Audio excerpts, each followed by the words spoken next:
You both seem to have experiences with displacement, either personal or professional experiences with displacement in parks, whether that's through, defensive design, as I mentioned, or Matthew, as you were mentioning, sort of direct ticketing and enforcement experiences.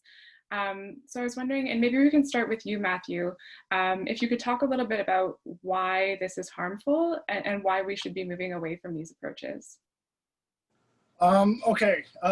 Well, I find it harmful because your mental health is really in play when you're sleeping outside. You do feel like you're the bottom of the barrel, and that there's not much that can be that that will benefit you going on, and it really is reinforced when you have the public or police officers or bylaw officers or even parks people who say, why don't you have a home?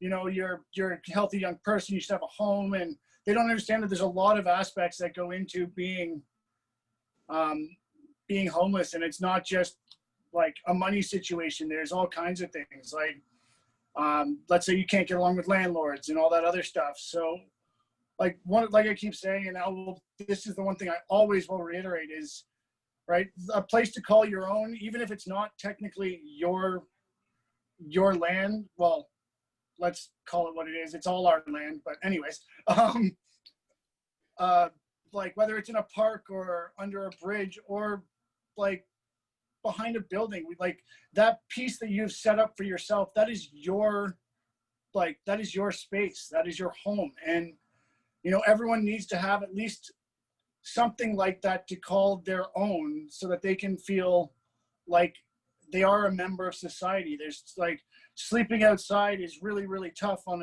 a regular basis. But when we start taking away places people can sleep and limiting those areas, that's brain just starts saying, we're not worth the effort, the time, and the place to have a set spot for us, or because we're being removed from places that should be okay to sleep in,